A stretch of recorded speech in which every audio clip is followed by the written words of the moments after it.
Hello everybody and welcome to episode 7 of the Shinybees podcast, Catch Up. Coming up in today's show, we have a catch up, the return of the Wippin Piccadilly section, and we go to visit Robben Island in the South Africa section.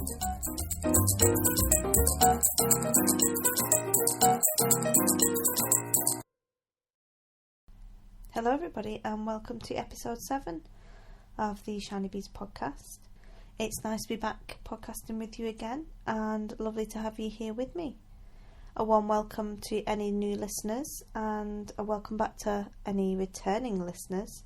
I hope you've all had a lovely Christmas and New Year and have enjoyed time with your families or doing whatever it is that you like to do over the holiday season. We've been quite busy. I'm not entirely sure with what exactly, but it was or has been a lot busier than I expected.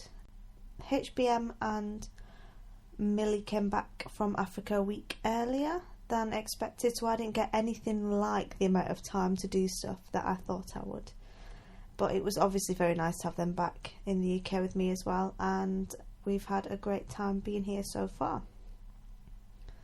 The last podcast was at the beginning of December, which was prior to the Podcaster Hangout that I took part in with Martine of iMake, along with Amanda from Craftlife and with Laura from the Apocalyptic Diner podcast. I'm not sure if you all managed to listen to it or not, or watch it, because it was a video cast and then it was released as an audio file on the iMake episode 50 of iMake podcast, and also there were links to it in the Craftlife and Apocalyptic Diner podcasts and blogs as well. But yes, we had a very good time. It was a very good laugh. I was very honoured to be asked to join in and really look forward to it, because I seem to share a very similar sense of humour to Laura from Apocalyptic Diner, so I was really looking forward to having a bit of a giggle with her.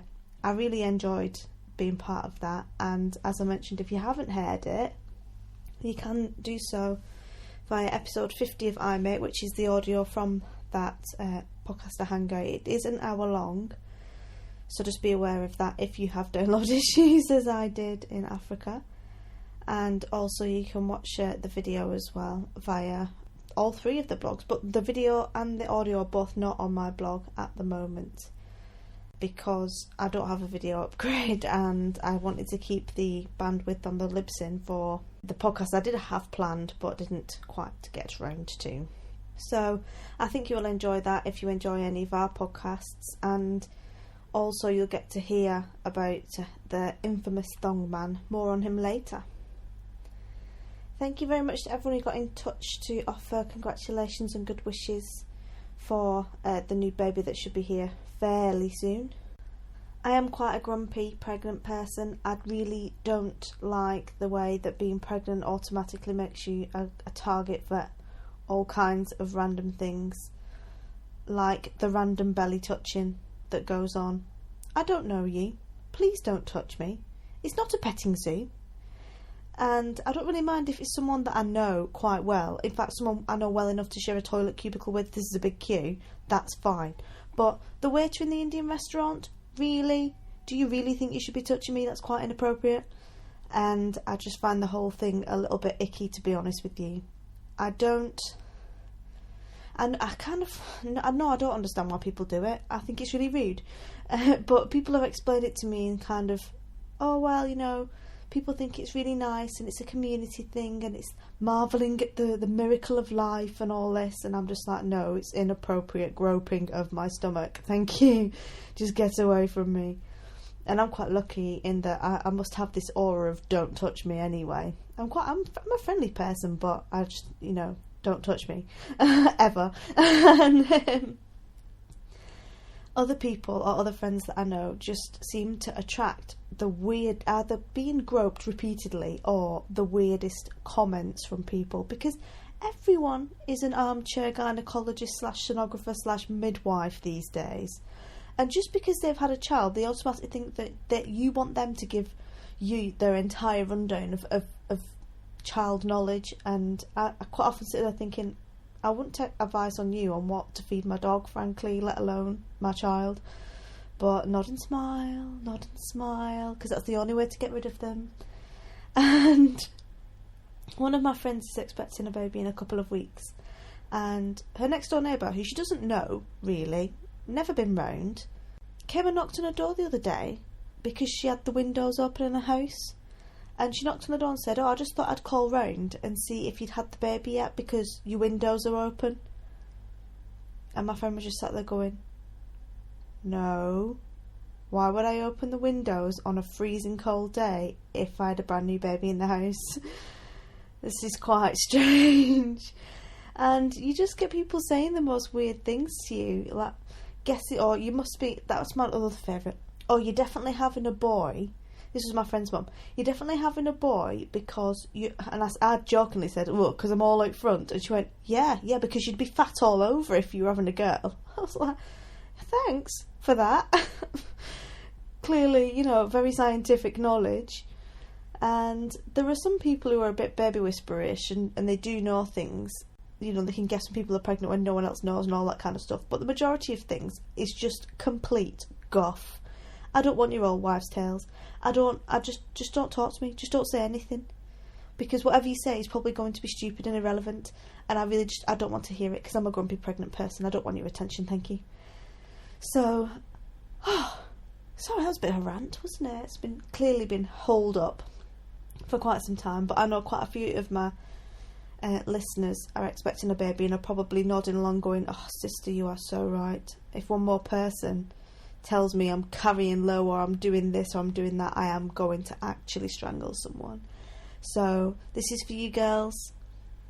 Just nod and smile, nod and smile. I've mentioned briefly the Thongman. Thongman is the alter ego of my brother-in-law, and it was discussed at some considerable length actually on the Podcaster Hangout, because Thongman, my brother-in-law, ordinarily he comes at Christmas and he cooks the Christmas dinner, but he always cooks Christmas dinner in his boxer shorts, which is more than a little traumatic when you're hungover. But this year he heard about the whole Thongman thing, and he brought a dressing gown.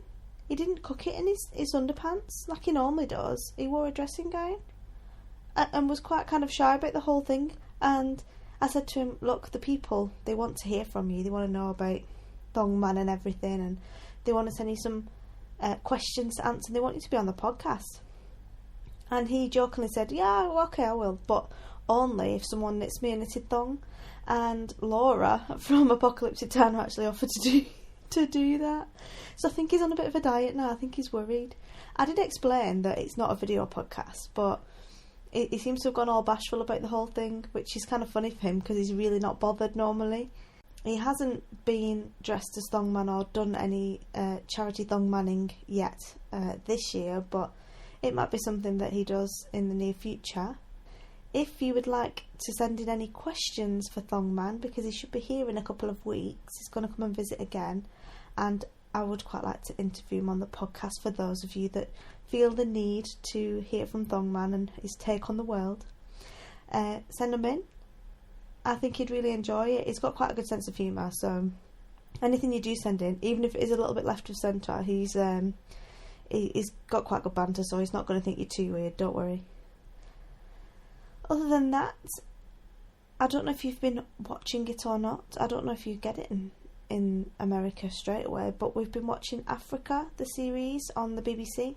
It's David Attenborough, and it's along the lines of Blue Planet and was it Antarctica, the last one, where there was a big hullabaloo because they had polar bears that were in a zoo and not in the Antarctic or something. Anyway, we've been watching Africa. It's very, very good. There seems to be a lot of animals fighting in it mostly, but it made us a bit homesick. It's really interesting, and as usual, it's the BBC darling. The camera work and everything is really, really good. So if you haven't watched it, I would recommend it. Also, we've been catching up on podcasts here. I haven't been listening to a lot of them because I'm kind of hoarding them all away for when I get back to Africa, but I've been downloading them like a woman possessed. In fact, I've been downloading them so much that I think they've throttled or banned the internet at my in-laws' house because of it. So I've been downloading them furiously, and I'm looking forward to listening to some of those. I have listened to one so far. I will talk about that in the shout-outs in a minute. And also in other exciting news for me, I won another competition. I never enter competitions because I never win anything. I don't even win at bingo. Last time I won was £10 in my second year at uni, which was 10 years ago. So, nearly 10 years ago, I suppose. That was very exciting. It bought us 3 kebabs, but I haven't really won anything since then. I won a book of, what are they called? Fibres pattern book a couple of months ago, and recently I entered a competition on Ravelry with Flamboyant Yarns, which is an indie dyer up on the Fylde, which is near Blackpool in Lancashire. And because I'm a northerner, I also like to support northern indie dyers, so I do the South African thing, and I'm mostly buying South African at the moment, but I also like to go and visit her at least like once a quarter and order the yarn and then send it to my in-laws' house and forget I've ordered it, and then when I get back I'm like, wow, I've ordered all this yarn that I forgot about, this is brilliant. I entered a competition and won a £5 voucher, which was very exciting. So I'm looking forward to picking out a new bit of yarn, something to spend my Christmas money on. But I have quite a few of those skeins already. I think my favourite is the box of crayons, but I haven't used it yet because it's a bit of a kind of golden skein. I need to find a pattern and really use it because it does not go with the whole if I crash my plane into a hill theory. So I will do that, but I recommend checking them out. The lady's name is Louise, she's very nice. They send the yarn out very, very quickly, which always pleases me. It's something a little bit different, really. I quite enjoy it. Big thank you to Louise from Flamboyant Yarns for me winning, and look forward to my orders soon. So I have a couple of shout outs to do. I haven't done any shout outs for a while, actually. Really. Well, it doesn't feel that way, to me at least. But I have a couple of listeners that got in touch. Mossy Moss Stitch, as she is on Ravelry, I think, on Twitter. She's a northerner. I've been talking to her this week, so a big hello to you. And also Lily's Shop, it's got 3 P's at the end, not sure whether that's right, but she got in touch after the Podcaster Hangout to say hello, so hello to you and your lovely doggies. Also there is Suuf on Ravelry, which is Arabic for wool, and she's a nice lady called Anne from Denmark.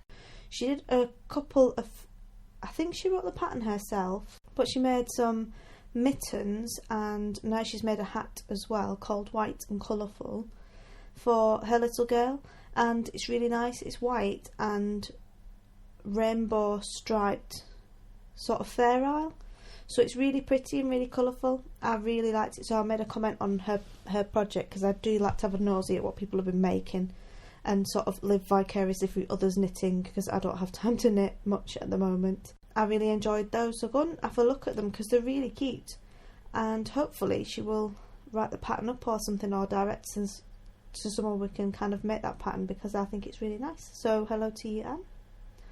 Also a big hello to anyone who has come over from the 2 Knit Lit Chicks podcast, and a big hello to Barb and Tracy. Hello.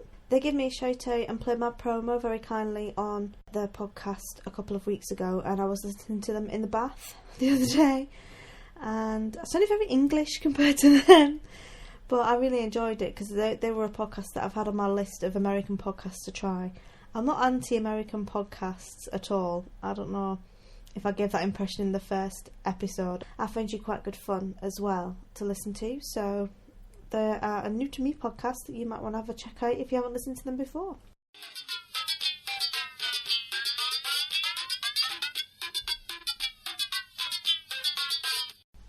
And so on to the Wippin Piccadilly section.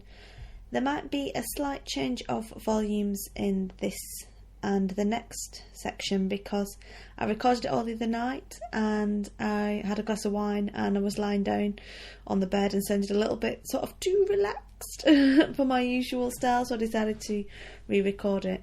Also, at the moment it's the afternoon and Her Britannic Majesty is awake, so you might hear some random background squeals or what have you. I'm afraid there's not really anything I can do about that because it's a very noisy household here, so just bear with me if you do hear any shouting of Lego or Mummy or dogs barking in the background. So, knitting wise, not really achieved an awful lot considering it's been quite a few weeks since last time I did a Wippin Piccadilly section, because I didn't do one in the last podcast. I think it was one before that was a Wippin Piccadilly section, and I was lamenting how long you can actually leave knitting for your baby before it becomes socially unacceptable. No one seemed to give me an answer on that, but you'll be pleased to hear that I did cast something on for the baby and it is finished. It went on and off the needles. It is, somewhat unsurprisingly, a Nurturing Fibres pattern and a Nurturing Fibres yarn, because it's an entire Nurturing Fibres kit that I bought at the Knitting and Stitching Expo in Joburg back in the summer. It is called Adam's Hat, which is named after Carly's third baby, and it's a cute little self-stripe rainbow yarned hat with a little knot in the top and a picot edging around the brim. It's very quick knit if you want something just to throw together quickly. The odd bit of ribbon on it, and that's it really. It's fairly straightforward. I cast it on the train on the way to visit my friend when I first got back, and knit on it for about a week, not constantly. You could probably get it done in a day or a day and a half if you wanted to do it full on, but I just don't do that kind of thing. But it's very cute. It's all washed and blocked. I haven't taken a picture of it. I haven't added the project to Ravelry. Yeah, there's no point doing New Year's resolutions for stuff like that because I know I just never do it. So at some point I'll get around to adding the project, but I will try and put a picture in the show notes so you can have a quick look at it. The pattern I think to buy is either $2 or $2.50, so it's not expensive, and it doesn't use very much yarn, so it's good for using up scraps. I think I was issued 40 grams of sock yarn and I didn't use all of that, and I did the 3 to 6 months sized hat just in case the baby has a big head. So that is done and it's in the hospital bag and will be worn because it's very snowy here at the moment, so the baby will definitely need a hat to come home in, and it would be nice to look quite African and cool and very bright rather than something pastel-y. I'm not really into babies in pastels, so although I have cast something else on in a slightly pastel-y shade, but there you go. So that is Adam's Hat by Nurturing Fibres. Frogged is the Striped Study by Veera Valimaki. That was being knitted in the red warmth of the sock club, the most recent sock club by Nurturing Fibres, and Jelly Bean, which is also Nurturing Fibres sock club yarn, both super twist sock.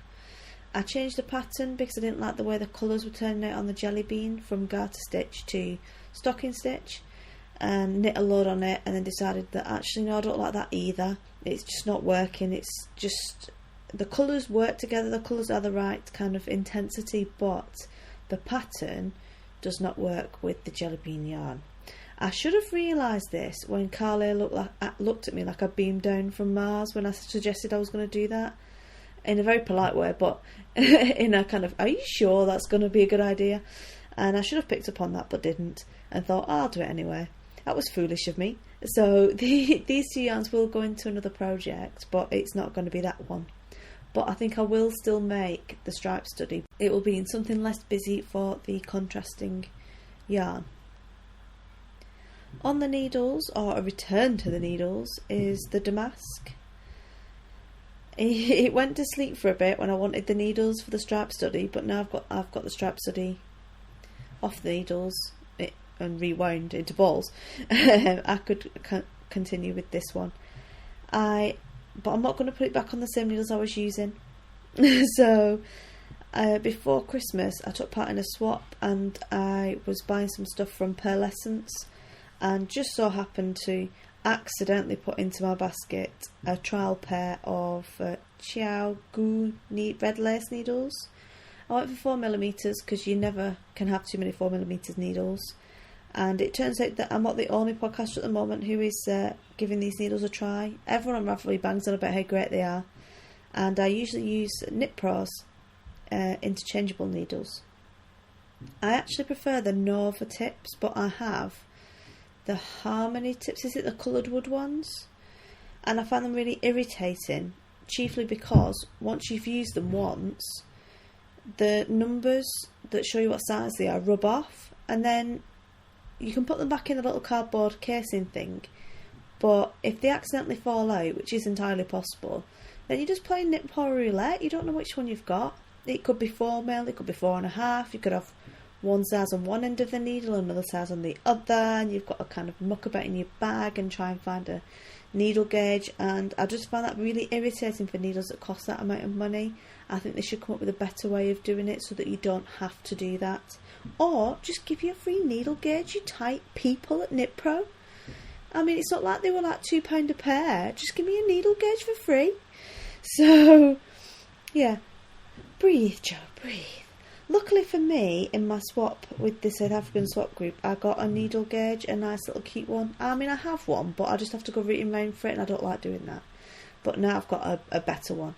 That's a little sheep, and it's got the sizes around the sheep, and it's wooden and nice, and that fits in my little bag of accoutrements for knitting, you know, like crocheting, hooks and stitch markers and what have you. So, long story short, not much, I'm transferring the Damask onto those needles so I can test them, and I'm hoping that by doing that, if I like the needles, I will then finish the Damask. I am going to get knitting on this because I've got this theory that somewhere cosmically is some blocked energy field that will not be released until I finish this Damask, and maybe the baby will be stuck forever until I finish the Damask, so I'm going to get on with that.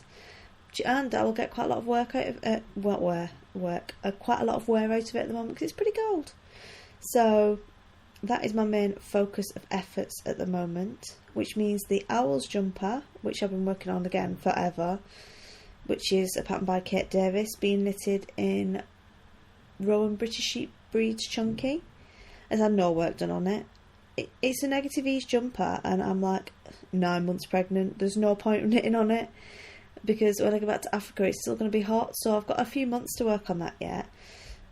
Work on fitting in it for a start and finishing it. So that is, it came with me from Africa, but it's not been worked on. The socks for Mielie are ongoing. If you watched the Podcaster Hangout, you will have seen the socks. I showed my mother-in-law knits, and I showed a stocking that she'd made for us for Christmas on that, which was enormous. And then I showed the finished sock for Mielie, which is almost as big as the stocking. I'm turning the heel on the second one, and again, these are something that I've got a theory that they're stopping the baby from arriving, so I need to get on with them as well. And finally, I cast on a new cardigan for the new baby. It is a King Cole pattern. I think it's by Merry Mills for King Cole. I have knitted it before. I knitted it for HBO when she was little, and I've just finished the back on that. It's just an ordinary stocking stitch hoodie with a garter stitch border, knitted in pieces and then sewn together. I am knitting it in Surah Snuggly, which I had left over in my stash from someone else's baby that didn't get a hoodie, and it is it's like a softly striping one, so it kind of goes from white to blue to white to green to white in a really kind of gentle shift kind of way. So you get, instead of getting little thin stripes, you get quite large big bands really. That is hopefully reasonably unisex, and that was the plan when I bought it to knit the hoodie for the other baby anyway. So I'm working on that, and we'll see how we get on with that. It's just kind of mindless TV knitting really. In terms of sewing, there's been a lot of sewing ongoing. There's been a lot of snowing as well. It's been snowing all day here, but I've been sewing a lot. I sewed an apron for the Caithness Craft Collective apron swap, which I've mentioned on a couple of occasions. My recipient has received that now, and so I can tell you that the fabric I used for that was it was 3 bandanas that I bought in Pick and Pay, which is kind of like Tesco's in the UK. It's a supermarket, and they are for the Sunflower Fund, which raises money for bone marrow transplant type research, I think, from memory. That is complete. On the fabric, it has the word hope written in the 11 South African languages, which I thought was quite interesting and a little bit different, along with some flowers. Unfortunately, I forgot to take a picture of that before I sent it, but it turned out quite well, I thought.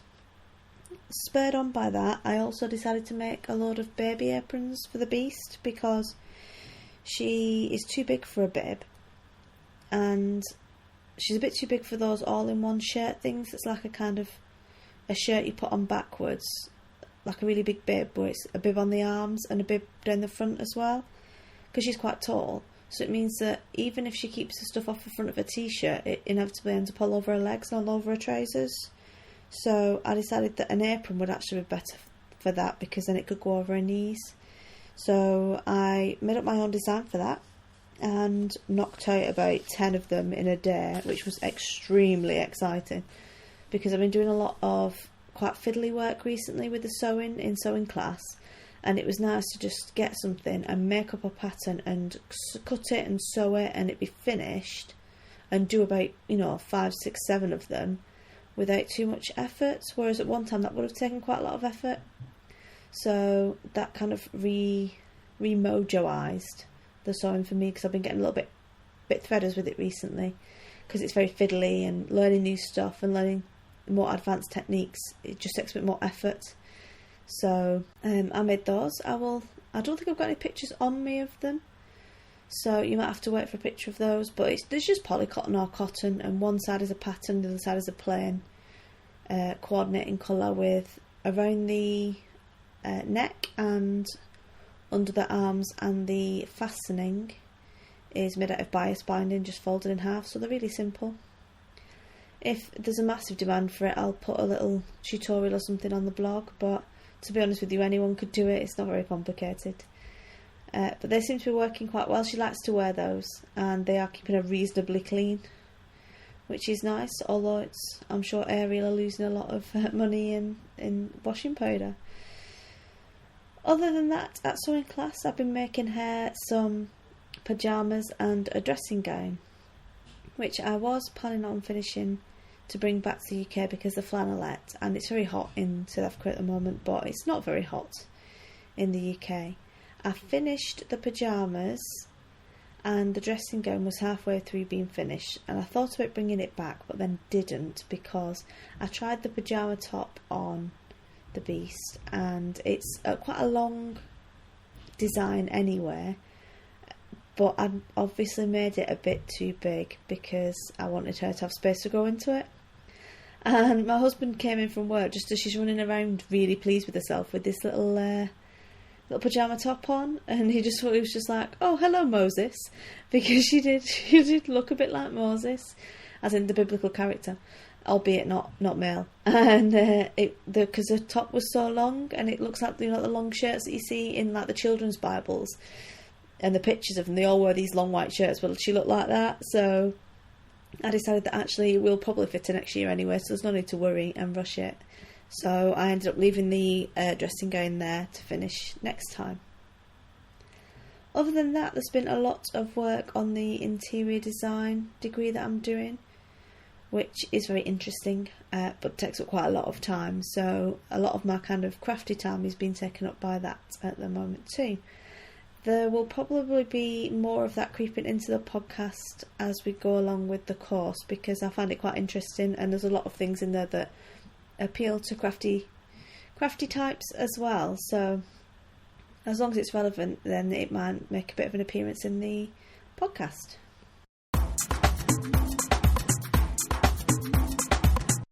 And now we've got a return of the South Africa section, and no South African will be on the South Africa section until probably after I get back, because I don't have ready access to that many South Africans in the UK, unfortunately.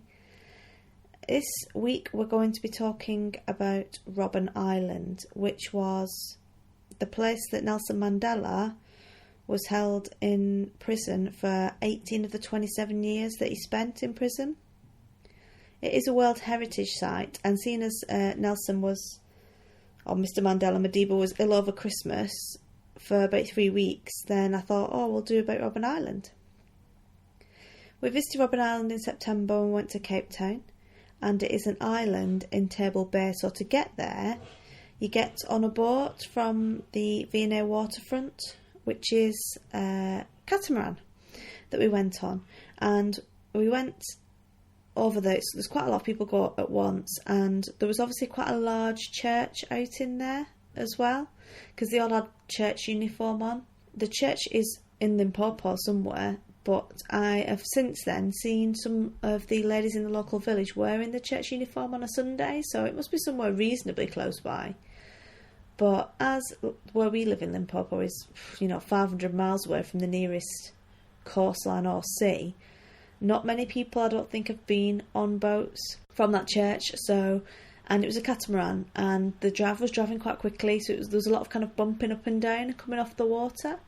Like when you're on a pirate ship on the fair and your belly tipples over as you go down, or when you're on a swing, or if you go over a humpback bridge, it was like that. And obviously a lot of these people hadn't ever been on a boat before, so they were all really excited and sort of that kind of whooping and cheering, which was quite funny. We got there and we were kind of ushered onto some clapped out old kind of buses, and you get a tourist guide and they come around with you and give you the history of the island. The current South African president, Jacob Zuma, was also spent some time on Robben Island. Robben Island itself has been used since the end of the 17th century as a prison, firstly by the Dutch, and that's where it gets its name from, because Robben, R-O-B-B-E-N, means seal in Dutch. Then when the Brits took over, they used it as well. It's also been used as a leper colony in the 19th century, and then eventually it was transferred under the apartheid regime. The actual prison itself shut down in 1996, and when you go and do your tour around the prison, you're shown around by a former political prisoner as your guide. It's not it is a museum, but it's not the kind of museum you're probably used to, in terms of quite often you go in and you can walk around in your own time, and there are lots of exhibits to look at and read and sort of do things your own way. It is just a derelict prison in terms of everything's left as it was when you go and have a look at it, other than Nelson Mandela's prison cell, which is done up in the style that it would have been when he was there. So the things that he would have had and the way it would have looked is there, but the rest of the prison cells and the rest of the prison is all just empty. There's nothing else there, and there aren't any boards to read or things to look at, which I kind of prefer to do it that way. And I like going in my own time and having to think about things and looking at the things I'm interested in, because the main downfall, I think, of having someone tell you about it, obviously it's really good that you can have a former person who stayed there, former political prisoner, tell you about it because they were actually there, but you're in this massive group and it's very touristy, as are a lot of things in South Africa, and then you get people who come on the tour and they don't listen to what the guide's saying, so you're all there trying to hear what's going on and not kind of make too much noise because you've got a baby with you, so you kind of need the back just in case she gets a bit bored and kicks off. And then you've got some foreigner jabbering away on their mobile phone, and everyone's turning around looking at them going, can you shut up or get out please, because we're trying to listen and you're banging on your phone, which is quite irritating. So for that reason I kind of prefer to do things in my own way rather than be told about things. But like I say, it was really interesting to be able to ask the prisoners or former prisoners what it was like for them. Sorry, you can probably hear the beast getting a bit angry in the background there. It is quite expensive to visit in terms of a tourist attraction. I think the tickets were 230 Rand for an adult, which is about £18, I would say. I'm not really entirely sure on the exchange rate at the moment, but obviously if there's a couple of you and then a couple of children, the children still had to pay. I mean, quite often, because the beast is under 2, you don't pay for her to go into tourist attractions because she's so small, but we still had to pay for her. And I mean, I suppose she's going on the boat, but that was still 100 and odd rand, so it was still quite expensive. So not the cheapest thing to do, particularly if you're in a big family, but it's probably worth going and having a look at if you're interested in apartheid at all.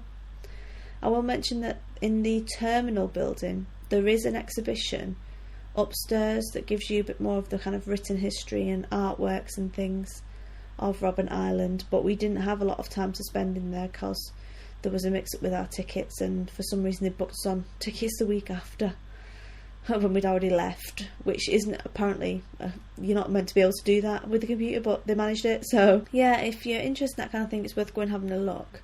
And on the way back from the island on the boat, we stood at the back because I get quite seasick. There were some really good views of Table Bay and the City Bowl and all that kind of stuff. So that brings us on to the end of the episode. I hope you've all enjoyed being here as much as I've enjoyed talking to you all. I know it's been a little while, but it's nice to be back. If you would like to get in touch, please do so via Twitter. I am Shinybees on Twitter and on Ravelry. You can email me at shinybeesinfo@gmail.com, or you can leave a comment on the bottom of the blog. And don't forget, you can also send your questions to me for the infamous Thong Man, and we will put those to him when he comes to visit next time, and hopefully we interview him on the podcast. Until then, hope you all have a great week, happy crafting, and speak to you all again soon. Bye!